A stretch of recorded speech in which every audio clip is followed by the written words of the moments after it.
Good morning, everybody. Thank you for joining me here this morning. I'm Elanie Beckett from Oh My Soul Yoga Veda, and I will continue where we left off yesterday. We started touching on which foods work with which body constitution.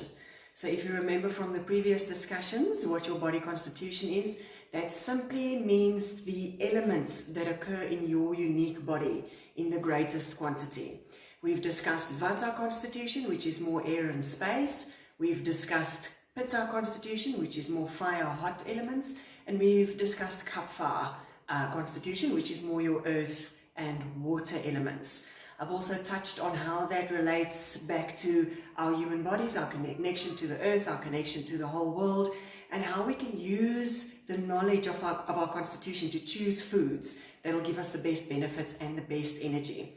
Just a quick recap on how these elements relate to your life. If you think of your natural body, when the body dies and we return back to the earth, we literally become one with the earth.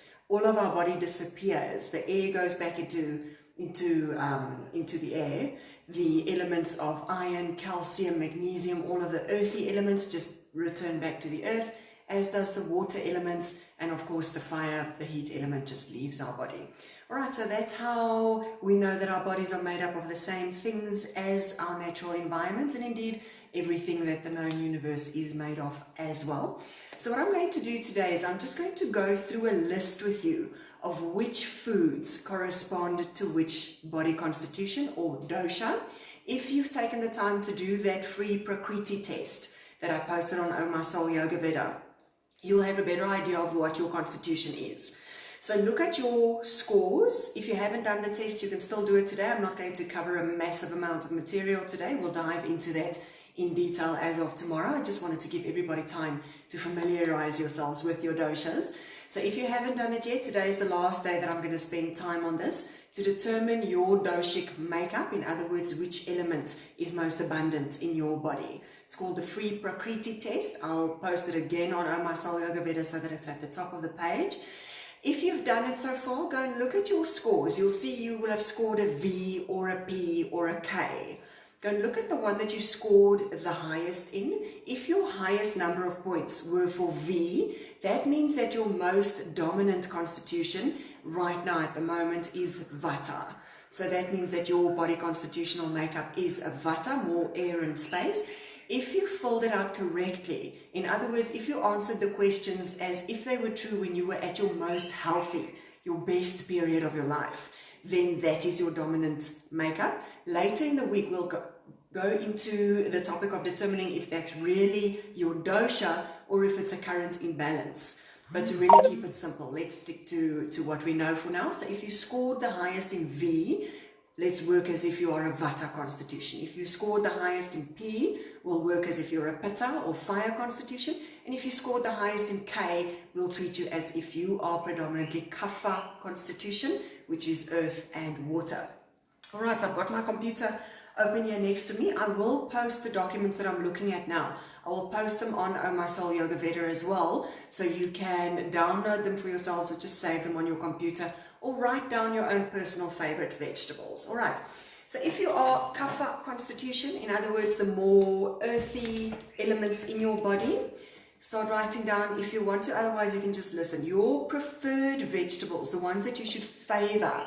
Remember, in Ayurveda, we don't encourage you to completely cut out things. We say limit certain things and embrace other things, have other things more abundantly. This doesn't mean that you can never in your whole entire life have a celery stick again if that's something that you enjoy. This simply means that when you use these foods, use them in moderation. All right, so if you are a Kapha, no, we're going to do Vata first. If you are a Vata constitution, so in other words, you've got more air and space, remember, if that dosha becomes unbalanced, you might experience feelings like anxiety, worry, fear, feeling scatterbrained. Physically, your skin might feel very dry. You might be constipated. You might even feel itchy. You might have very dry hair, dry lips, cracked tongue. All of those are signs that your Vata dosha is out of balance. So ideally, to keep the Vata dosha balanced and healthy, the following vegetables are the ones that you should be favoring in your cooking. Look at asparagus, carrots, beets, cucumbers, green beans, sweet potato, radishes, garlic, artichokes, okra or ladyfingers, and green olives and parsley. You'll also see these are kind of salty, sourish, more tangy fruits. Those elements of the salty and tangy and sour, very balancing for Vata dosha. Also sweet, very, very good for Vata dosha is sweet fruits and vegetables. Vegetables that you should limit in your diet: Brussels sprouts, cabbage, broccoli. Can you see it's bitter things? Bitter, not so good for Vata. Celery, eggplant, mushrooms, lettuce, and raw onion. You can cook your onion, but just don't have it raw because again, it's that pungent, makes you want to fly off the walls. Use onion by all means, just use it in moderation. The list continues with fruits, the fruits that a Vata person should favor. Bananas, you'll see these again, sweet, heavier, more solid fruits. Banana, plums, sweet grapes, mango, cherries, kiwi, melons, and pineapple. Sweet pineapple, not sour pineapple. And fruits that you should rather limit: guava, cherries, you see sour things, guavas, cherries, pomegranate, pears, lychees, apples, sour apples. Also, an apple is a dry fruit. Vata is already light and dry and cold, so we want more sweet and juicy, heavier fruits. What is this? Persimmon, I don't know what that is. And unripe bananas. So have bananas by all means, just make sure that they are thoroughly ripe. Okay, the next group that we're going to touch on, let me speak to you about Pitta, the fire constitution. The vegetables for Pitta to favor, you'll see these are also the juicier, but a little bit lighter. Okay, so asparagus, cauliflower, broccoli, cucumber, we can do bitter with the Pitta constitution. Cucumber, nice and juicy. Yellow squash, zucchini, kale, okra, cabbage, potato, green beans, and celery. Did you notice that from the previous list, okra or ladyfingers were on both lists to favor?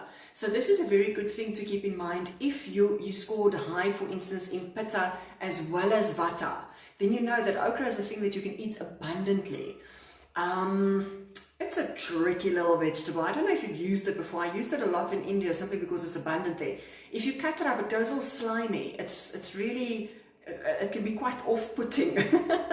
But my trick, if you like cooking with it, is use a really sharp knife, slice them quickly, handle them as little as possible, and then they can completely boil away. They dissolve completely. Use them in stews. Use them to thicken your sauces. Great source of soluble fiber. So if you haven't used ladyfinger or okra, find it. It's really good. It's basically tasteless. It doesn't really taste like anything. Fabulous source of fiber, and also great to thicken sauces. And once it's cooked, all of that sliminess disappears completely. It's just while you're slicing. It's really quite gross. But if your knife is sharp, then you can get away with it. Vegetables to limit. Now remember what we said yesterday. Pitta is already fire. So we don't want to aggravate that fire with hot, spicy things.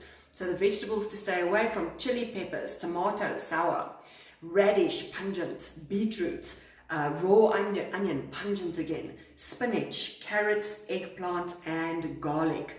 Now you'll see that carrots on Pitta we want to avoid, and on Vata we want to favor. So what do I do if I've got a Vata and a Pitta in my house? Dish more carrots for the Vata and less for yourself. It's very interesting to notice that we tend to, if we're really honest with ourselves, our bodies tell us what we should eat. I realized this when I started looking into Ayurvedic ingredients, which was about 2 years ago, was the first time I really heard about it. And I naturally do not love carrots. It's not my favorite thing in the world. I'll eat it sometimes, but then I scoop up copious amounts of hummus with it. Or I will just dish a little bit. It's just not my favorite thing. So if you naturally do not particularly enjoy, also apples, I don't love apples, I just never have. If you naturally don't love a certain fruit or vegetable, don't eat it. Chances are your body's telling you something. Eat the thing that you enjoy. Your body's telling you that it's good for you, but you have to listen. We need to learn to listen. Further limit eggplant, which is sad for me because it's fabulous to thicken sauces, and garlic. That's also really sad. But remember, once again, this doesn't mean never ever have garlic. If you watched my recipe last night, I used garlic galore in that pasta. It simply means that limit it, and especially if you are already feeling slightly unbalanced, then you know, all right, let me avoid the garlic for now. Let's carry on with a fruit list for Pitta constitution. If you are a Pitta, the fruits that you can favor: apples, sweet apples, all right? I actually don't hate sweet apples. I still don't love apples very much. I'll eat them if there's nothing else and I really feel that I need to something. But sweet apples, maybe you like them. Ripe plums, can you see it's sweet and juicy? Pomegranate, which we were limiting on butter if I remember correctly. Mango, sweet and juicy. Melons, sweet grapes, sweet orange, and ripe pears. This is a small list. Obviously there are hundreds of different kinds of fruits and vegetables, but use your own mind and just think, okay, is this a hard, dry fruit? Or is this a sweet, juicy fruit? And go for the sweet, juicy thing. Yesterday I mentioned watermelon, which isn't on any of these lists, but it's a sweet, juicy fruit, so if you are Pitta, go for it. Fruits to limit: lemon, sour, aggravating to Pitta. Grapefruit, sour. Cherry, sour. Papaya, I'm not entirely sure why papaya. Maybe it's also because they can sometimes be a little bit sour. Also, sometimes they're not very juicy. What I have found and experienced in my own life is that the same rule doesn't always apply to the same fruit. For instance, don't avoid all apples, just leave the sour ones alone. So if you're slicing into that papaya and the juice is flowing and you taste it and it's sweet, have it, but still don't have it every day. So just listen to your body and use your common sense. Strawberries, I love strawberries, but they tend to be sour more often than they are sweet. Also not particularly juicy, but look at the strawberry and decide for yourself. Sour grapes we avoid, peaches we avoid, sour pineapple, and olives. Why? Because they're very salty. They can be a little bit pungent as well. I happen to love olives, so I have olives, but in moderation, everything in moderation. One of our yoga teachers, I think it was Patanjali, if I remember correctly, said, have a little bit. Allow a little bit into your life. Have a little bit of food, have a little bit of sweets, do a little bit of exercise. Be lazy a little bit of the time. So all of it in moderation. really enjoy your life. It's so short. We're here for such a limited time. Have a little bit of everything. In Ayurveda, we most of the time we avoid alcohol, especially in yoga as well, because it dulls the mind. But last night I had a glass of wine in my house while cooking my food. Doesn't mean I'm going to have an entire bottle the whole day or whole lockdown period. Doesn't mean I'm going to have a bottle every day, but have a little bit of wine. Also yesterday I was nice and balanced. Wine is sour. Sometimes we use wine as medicine in Ayurveda. We use chocolate as medicine. Once you understand your body, you know how you can use everything. So use a little bit. If you enjoy it, have a little bit. Don't have the entire chocolate bar. Have a little bit. Then you can have a little bit every day. I have chocolate every day of my life, but I have one block and I'm satisfied. All right, let's carry on. Kapha constitution, the earth and water. Let us look at, where did I go now? There we go. Vegetables to favor: asparagus, beetroot, broccoli, peas. Now, if you look at these vegetables, they're starchy, they're heavy, they're satisfying. Last night I made a big pot of that butternut pasta. My kids couldn't even finish it. I, of course, finished all of mine because I can eat a lot. But the kids were full after half a bowl because a butternut is a rich, heavy, satisfying fruit. And of course, I had 1.5 tins of coconut cream in there. Further vegetables to favor: carrot, cauliflower, eggplant, bell peppers. Bell peppers can be sourish, heating kapha with the air and the water element tends to be cold. We want to warm that up for them. Radish, pungent and heating. Spinach, zucchini and celery. Vegetables that we want to limit in our kapha diet: cucumber. Why? Because it's cold and wet, it's cooling. Great for pitta, fire element, not so great for cold, vata and kapha. Limit cauliflower, corn, pumpkin, mushroom, sweet potato, tomato, tapioca and squash. All right, let us look at the fruits list for kapha. As I said, I will be posting this on the Oh My Soul Yoga Veda page, so you can just make your own list. Choose your vegetables, the ones that you like. Fruits that we want to favor for kapha: apples, light, dry fruit. Remember, kapha is heavy, like mud. They easily get lazy. So we want to feed them light, dry, airy things to give them that lightness in the constitution. Apples, pears, berries, peaches, cherries, persimmons, pomegranates, and cranberries.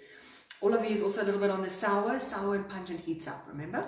Fruits that we want to limit for them, the heavy sweet fruits. Remember, the kapha constitution craves sweetness. They want the dairy, they want the sweets, they want the sugar, but they don't have the fire to burn it. So look at these to limit: bananas, oranges, pineapple, coconut, mango, melon, avocado, plums, and grapes. All of these fruits are cooling, good for pitta, not so great for kapha elements. All right, so that's the main thing that I wanted to discuss with you today. So go and play with it. Download these lists for yourselves and start planning your meals around them. See which elements appear as favorable on all the charts and which ones appear limited on all the charts according to the people in your house. So if it's just you and a partner, look at both of your constitutions. If it's you with a family with kids, look at all of them. And remember, you can never prepare one meal that is going to be perfect for everybody. In our doshas, we have a little bit of wiggle room. We've got enough wiggle room that we can get them to wobble a bit. It's all right. And remember, we also eat 2, 3, 4. Some people eat up to 6 meals a day. If you balance it out and you think, okay, for breakfast, let's balance the kapha dosha in my home. For lunch, we're balancing all the pittas, and for dinner, we're balancing the vatas. You can cover it all. You don't have to cover it all in one meal. It all just starts with awareness. All right. So that's what I wanted to share with you today, is that the different foods agree better with different constitutions. Tomorrow, I will dive a little bit more into the psychology and how we can start managing and recognizing imbalances so that we can use food as medicine to start balancing those constitutions, get our energy back, get our metabolisms fired up, and start getting the best out of our bodies, boost our immunity. In this time with this whole virus going around, very important for all of us to keep our bodies strong, functioning optimally, and getting our immune system boosted. So that's what I'll be looking at tomorrow. Thank you for joining me. I look forward to seeing you again soon. Right now, Stanley is going to come back with some relationship advice for you guys again, and we already had our evangelical service earlier this morning with the pastor. Normally we would have that after Stanley, but if you are interested in a church service, just scroll a little bit down on the Change Creator page. You'll also find it on the Ambrosia Vintique Facebook page. Go and catch up on your religious service there if that's what works for you on a Sunday. And I'll catch you again this afternoon at 5 o'clock from my kitchen. Thank you for joining me. Have a lovely Sunday. Bye.